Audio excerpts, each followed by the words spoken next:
Welcome to the Embedded Frontier podcast, where we explore modern embedded systems development techniques so that you and your team can develop faster, smarter firmware. I'm your host, Jacob Beningo, founder of Beningo Embedded Group, the Embedded Software Academy, and co-founder of the Embedded Online Conference. All right, well, in the last couple of episodes, we have started to look at a 7-step framework that you can use to develop faster, smarter firmware. And as you may recall, that framework involved, first of all, overhauling your build system. Second, modernizing your architecture. Third, implementing DevOps practices. Fourth, adopting test-driven development. Fifth, incorporating simulation. Sixth, leveraging AI and ML technologies. And then the final step was establishing a metrics scoreboard. Now, in today's episode, what we are going to do is dive deeper into discussing how you can overhaul your build system. Now, build systems in general are something that many of us are familiar with, right? You might, when I say build system, you're probably thinking about that compiler that you use, right? The thing that's taking your code, whether it's written in C, C++, Rust, or dare I even say assembly, and it's converting it into an executable binary that we can run on an embedded system, whether that is an embedded Linux machine or, my favorite, a real-time microcontroller-based system. Now, overhauling our build system is really important because I have found from talking with engineers, working with clients on many different projects, that the way that people build their software today is still very antiquated.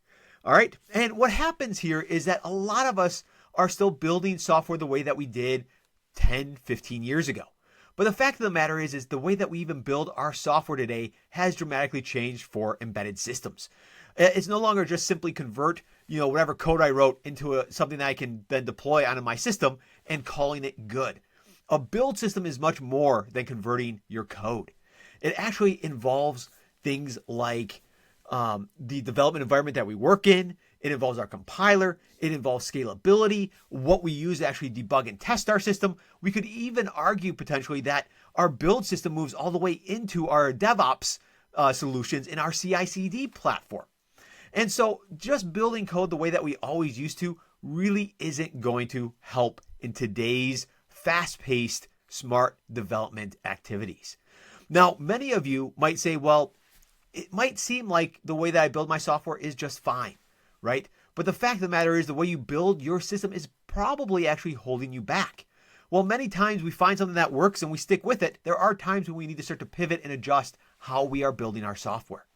Now, what you might find, as an example, right now we have seen over the last 5 years, periods of time where microcontrollers, you just couldn't buy them. If you remember back and think back to COVID years, the supply chain was very pressed. And some lead times for microcontrollers, even the most popular and widely available ones, the lead times actually turned out to periods of like 6 and 12 months. It got to a point where people were desoldering chips off of existing products so that they could have enough chips to launch a product or ship product, right? And that's not the position you want to be in. You want a build system that's flexible and not tightly coupled to your microcontroller vendor, okay? And so supply chain changes can be a big issue where you have to make sure your build system is flexible enough. You want to make sure that the workflow that you follow to actually develop software is more modern. What you'll find today is that every developer actually has their own preferences on how they want to develop software as part of their workflow. It might be that, when I sit down to write code, I want to use Visual Studio Code. I might have plugins I want to use. I might have extra tool sets that I find help me write code extremely quickly and test it as well. But you might find that, another engineer, a colleague of mine, or maybe some team that I'm working with, they might have totally different preferences. Maybe, some developer on the team would rather use the vendor supplied IDE, right? Because of all the way that all the components and everything are already pre-integrated, there's a lot of tool sets that come with that. And so if you try to force any individual developer to adhere to, an overall company workflow, that can be quite challenging sometimes.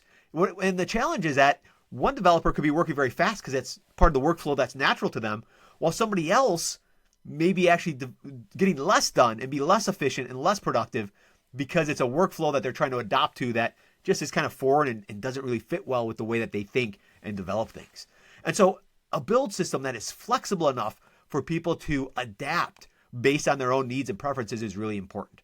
That's one of the reasons why I like Visual Studio Code. A lot of the projects I work on, I'll set up my build system so I can build directly from a command line. I'll have it so I can build and develop my code within Visual Studio Code, but I'll also have it so that I can use the vendor supplied tools if need be. Because again, the tools provided by the vendors are often quite good for debugging and working with their chips, but a lot of times they don't necessarily have adopted kind of a modern workflow. And so you might find that, working with CI/CD or CMake or some of these other tools and capabilities that are out there today is very tough to do from within a vendor supplied IDE. And so for that matter, that's why I like Visual Studio Code. But I'm kind of digressing here a little bit, right? The IDE that you use is an important part of your build system. So don't forget about that. Choose something that's definitely flexible and allows each person on your team to customize what their workflow actually looks like. Okay, so workflows are really important. A workflow is nothing more than something that you can sit down and say, hey, these are the steps that I take when I develop software. And you should find that your workflow is pretty consistent. At least on a developer to developer, their workflow should remain pretty consistent. And then working with that workflow for building your software, you can have a team-oriented workflow, but make sure that you leave the flexibility in place for individual preferences, and so that you don't handcuff any of your development team. Sometimes you'll find that there are team members that will be deemed to be not as productive, right, as others. When you try to compare people, right? And the part of the problem that I have often found is that it's not that the other person can't do the work or can't be productive. It's often they're handcuffed by being forced into a workflow or a process structure that just doesn't meet their natural way of developing software. So having a build system that has that flexibility, I think, is really important. I've also seen with some teams where builds can actually be unreliable. This can be a pretty big problem where maybe I build code on my system and it works perfectly fine. And then on another team, another team member, they build code and it doesn't work. I can even remember a situation one time where I was working with a customer and I was working with, I won't say the compilers and IDEs and stuff like that, but we were working on a project and I was trying to build a code and it just was not working. Okay. I could not get this thing to build on my machine. And, my customer was like, no, it's building and it's working perfectly fine.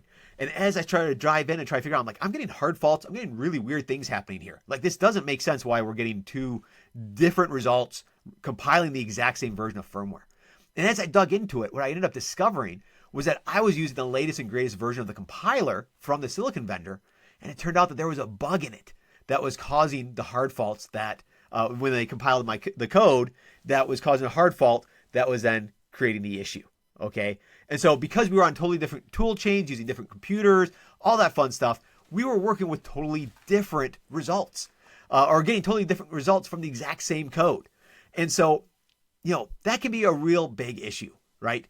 And modernizing your build system is a good way to get around that. All right. And I'm going to share some techniques here with you in a little bit of what you can do to ensure that you don't have those types of issues. Okay. Right now, I'm trying to share with you some of these issues with the way that I've seen people building software, embedded software today. And then we'll talk about some of the solutions that I found that really go along the lines of helping you to modernize your build systems. Okay. So reproducible builds is a big problem. I've seen, painful experiences trying to adopt things like DevOps. I've worked with teams where we're like, all right, let's go and we're going to adopt DevOps. We're going to get a nice CI continuous integration pipeline running where we can build our software and analyze it. And lo and behold, the modern processes that we were trying to adopt, the silicon vendor with their SDKs and the tool sets that they were providing to the company, it just didn't fit well. And so what we found was that the build system we were trying to use from the vendor just was impossible to get working with a good modern CI/CD workflow. All right. And it can hold you back if you can't leverage that. You want to be able today to be able to automate as much of your CI and even parts of your CD, the continuous deployment, as possible. If I can commit code and have it analyzed and tested and get reports back on whether we're meeting the metrics that we need to and whether everything is good, or, maybe I made a mistake and there's some warning in the compilation that could result in a bug. I want to know those things as soon as I commit my code. I don't want to have to wait 3 months for a QA department to come back and tell me that they tested my software and there's a problem with it. I want that instant feedback or near instant feedback. And so a build system that is still antiquated or isn't modern, you may have issues adopting other modern workflows like CI/CD and DevOps. Okay. And you may even find that your system with the way you're building software today, it doesn't scale very well. A lot of teams that I work with today, they're not creating a single product that they're going to ship to one customer. A lot of them are thinking much bigger than that. They're saying, hey, software is expensive to develop. Embedded systems are expensive and they're complex. We want to build a platform that we can leverage for the next 5 to 10 years. And maybe we want to build a half dozen or dozen products off of that one core code base. And maybe we're not even going to have just a single customer. Maybe there's multiple customers with multiple SKUs, or maybe even nearly very different needs and requirements for those different systems, but still a common core code. And when you have that type of requirement, the way that we build software today just isn't going to cut it. All right. You're going to find that you're going to be spending more time fighting your build system than anything else. And so part of this idea of overhauling your build system, I think this is a great place to start. Okay. I would even argue that the next step, which is all about your software architecture, modernizing your architecture, to some degree could actually, work into how you modernize your build system, because the architecture of your software, the way that you build it may be dependent on the architecture. But for the most part, you'll find a lot of modernization we can do to our build system without the need to make those changes to the architecture. Okay, so I've shared with you some of the common problems that I've seen so far with the way that we build embedded software today. What are some of the potential solutions? If you're going to overhaul your build system, what should you be looking at doing? Well, one of the first things I always recommend, and I've seen a lot of teams actually already taking this step, which I think is great, and that is that you containerize your build system. Now, containerization has a lot of benefits to it. Now, I personally use Docker. I know some IT teams don't like Docker, but there are alternative open source container technologies out there. I've seen lots of commercial companies also trying to bring containerization to embedded systems as well, like actually running on the microcontroller. But we're not talking about that type of containerization. We're talking about in your build system, on your build environment, even within your DevOps platform. We're talking about containerizing all the tools and scripts that you use to actually build, analyze, and develop your software.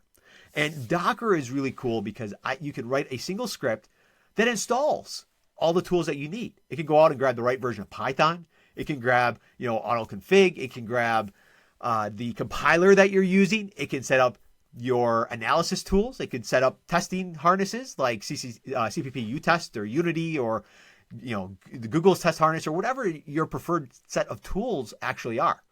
And what that does is it provides you with a consistent build environment. And so I told you a little bit earlier about when I was working with a team, and for me, I went out and just installed the latest tools and I couldn't build their code. And it turned out they were on an older version of the compiler. Well, if they had containerized their build system and given me their Docker file, and then I had just built the image, I would have had no problems compiling their code. And what is even better is I would have saved several hours of digging in to try to figure out, why is this code not running the way that it's supposed to? Because let's be honest, what was the first thing I did when I got hard faults? I didn't stop and say, what was my tool chain? I said, okay, what's causing the hard fault, right? And I started going down the rabbit hole to try to investigate why the code running on the system is giving me hard faults. When in fact, and I didn't waste days. I mean, after looking at things for, an hour or hour and a half, I kind of said, well, this really isn't making a whole lot of sense. Let me step back and, figure out what the tool chains are and make sure everything is actually, the environment is set up properly. But that could have saved me, a couple of hours of development and pain, right? And so containerizing your build, that is one great benefit. You end up, all developers are working from the exact same tool sets. Okay. No inconsistencies there. Secondly, we all know when you bring a new member onto the team, what happens?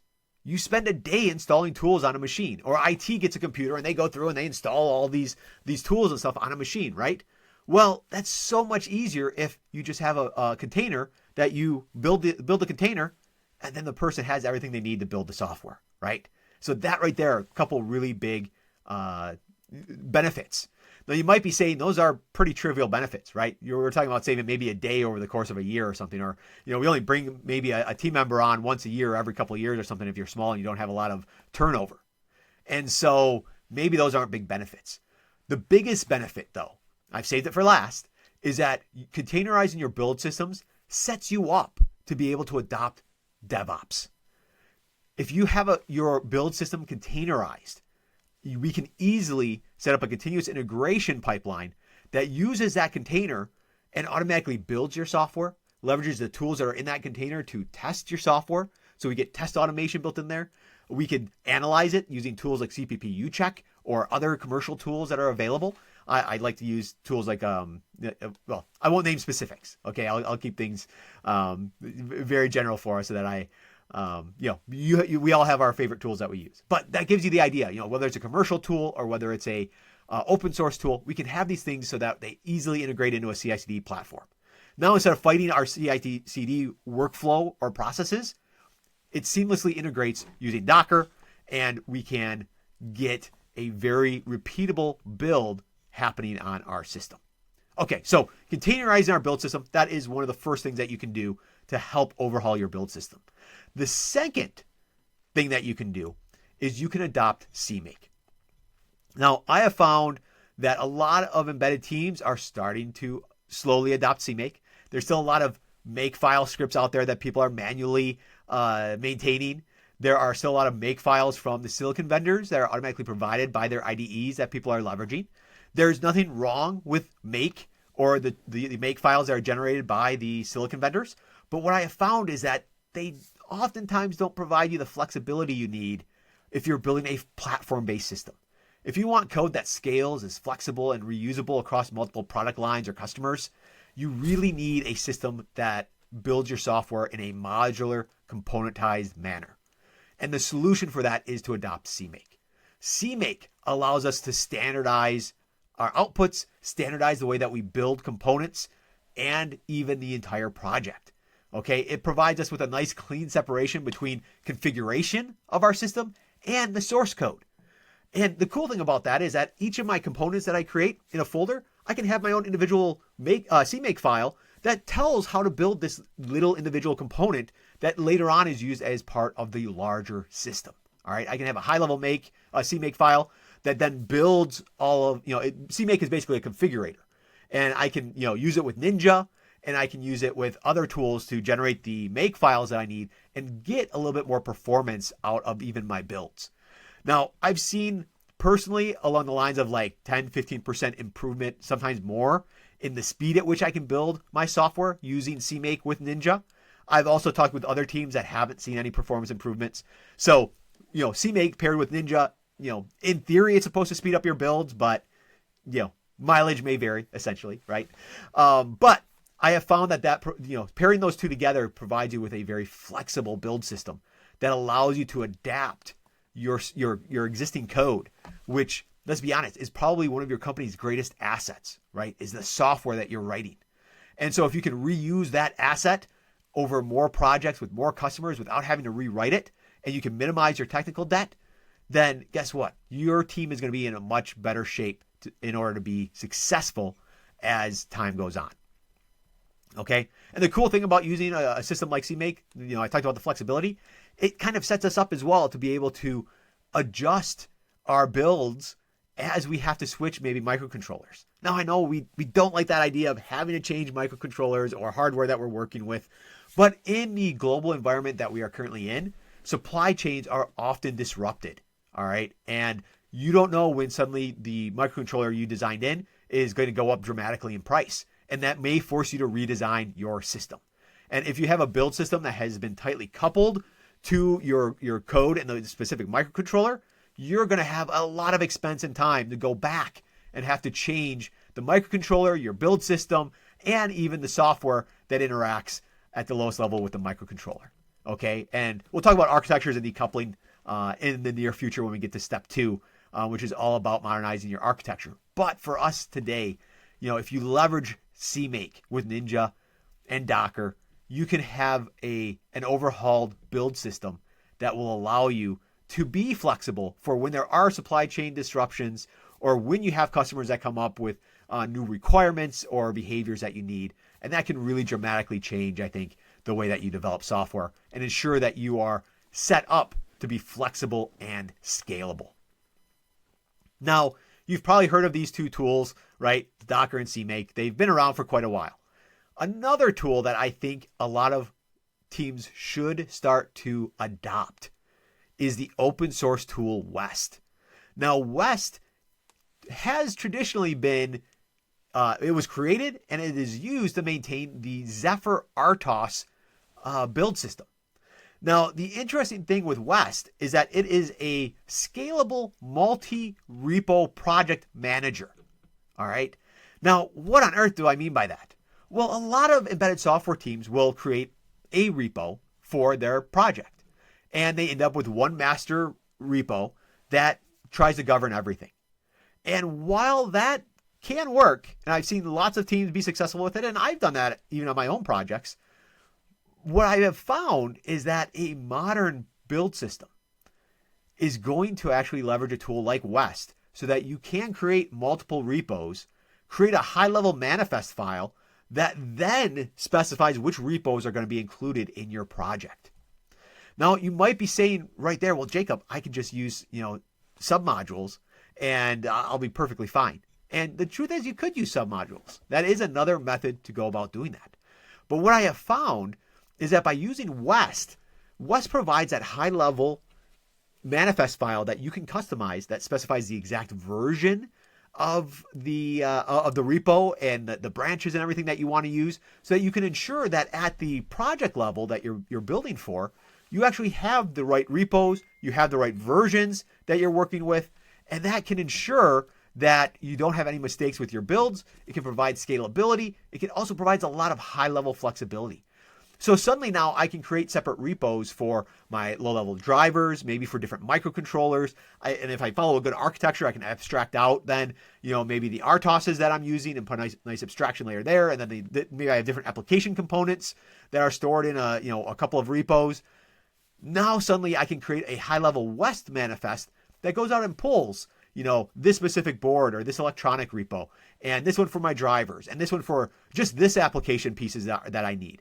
And suddenly you have something that's far more scalable and flexible. And so West allows us to have that modularity when it comes to our source control. And it allows us to manage our overall and overarching project much easier and conveniently. Okay. Now, as it turns out, you're going to see here that because of that, you're actually going to find that a lot of modern build systems, there's a lot that has come out of the open source movement and out of open source tools and open source projects on what you really need to do to overhaul and modernize your build system.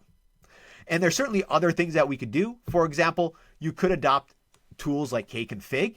This is basically a declarative config system that comes out of Linux that allows you to easily configure individual components, maybe, security libraries, real-time operating systems, graphical user interface code, things like that. I think that is another great tool that teams can leverage. But I'll be honest, I think for a lot of teams, using something like kconfig is probably overkill. At a minimum, I see an overhauled modern build system to include some type of containerization technology, leveraging CMake and Ninja for builds, and then using West to manage the different repos for the projects that are being used. Okay. And so I think when you go through and you take those major pieces, what you will find is that it creates a far more flexible build system, one that's scalable, one that's adaptable, one that is platform based, so that you can create a platform that you launch multiple products off of, or that you support multiple customers with, or maybe both, well into the future, 5-10 years from now. While these individual technologies may change and certainly others could be introduced, I think at least for the next 5 or 10 years, we're going to find that containers, CMake, and Zephyr, or not Zephyr, Zephyr's the RTOS, West are going to be the major tools that find their way into a modern build system. And for some of the, at least for West, we have Zephyr RTOS to thank for that and the open source movement. But I also think that if you are very much looking to have a build system that is modern, that is flexible, looking at something like Zephyr RTOS can give you really good ideas on how you can modernize your build system. And as I mentioned, this is step one. If you have a modern build system, it sets up your ability to scale, to be flexible, and to be able to deliver faster and on time. And certainly by doing this is making the way that you develop your workflows far smarter. Okay. And certainly we can leverage AI and machine learning technologies to really make our system smart. But that's not for us to talk about here at the build system level necessarily. And even as I say that, I realize that another technique that you can use to help overhaul your build system is to leverage artificial intelligence. If you have a legacy build system, you very easily could leverage tools like ChatGPT, for example, or Claude, and you could go through and say, hey, here are my make files. How can I modernize this and to create a modern CMake Ninja build system? And you could, it may not be able to do it all in one shoot, right? But you can leverage that in order to try to progress and improve your build system over time. You don't necessarily have to do it all in one shot, but try to use some of these new technologies to improve the way that you are building your system. I remember when I first started working with AI tools, I had a STM32 project that I was working on where I was working within their development environment. They generate a really nice make file. And yes, their make file was great, and I could go and create my own custom CMake file. But I wanted to make sure that because I was using their tool chain, that I created an equivalent file, and it was going to take me probably a little, several hours, half a day to go through and really make sure everything worked the way that it was supposed to.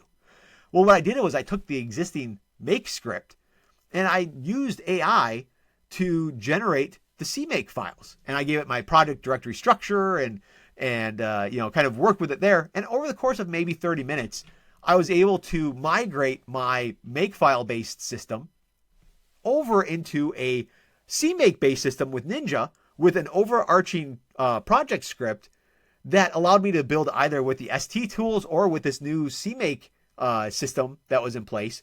And of course, I had to tweak things in order to, really make sure that it was the way that it should be and the way I wanted it to be, right? So I'm not saying blindly rely on AI. You have to look at the output and tailor it. But within a very short period of time, I was able to build with CMake and Ninja and adapt that over to work within Visual Studio Code. And so what I'm getting at here is that these technologies, if you know how to use them, can dramatically help you overhaul your build system, provide that flexibility that you need, and ensure that you are working with a modern build system that will help you not just today, but even years from now, so that you and your team can be very efficient, productive. And let's be honest, it can remove the stress, all the extra long hours, working weekends, all that kind of stuff can go away, if you're using the right build system, along with many other things that go into a development cycle. So it's not just one thing that results in that. But as you can imagine, you can become a lot faster and smarter about the way that you develop your modern embedded systems today. All right. So with that in mind, this gives you hopefully a little bit of an idea of what overhauling your build system actually means. And hopefully it gives you some ideas of different tools and technologies that you can use in order to actually do that. And in order to kind of help you go a little bit further, in our next podcast, we are actually going to be talking with Kyle Dando. He is an NXP FAE, and he is going to be kind of sharing what NXP is doing with their SDKs. They have a new MCU Expresso SDK that has adopted a lot of these modern build system capabilities and technologies. And so we're going to sit down and talk about what NXP is doing and how they've overhauled their build system so that it is adaptable and modern. And we'll learn a little bit more about that. So I think that'll be a really good way for you to see some practical applications of these different pieces into a modern build system. And certainly if you find that you're stuck and you and your team are trying to figure out how you overhaul your build system, you can always reach out to me and we can certainly discuss how I can help you to overhaul your build system as well so that you have a nice modern build system that can then help you with the additional steps that we're going to be talking about over the next several months on how you modernize your embedded software development. So with that in mind, thank you for tuning in. Certainly feel free to provide me with feedback in the comments below. Reach out to me if there's any questions or ways that I can be of further assistance. So with that in mind, happy coding, and I look forward to talking with you next time.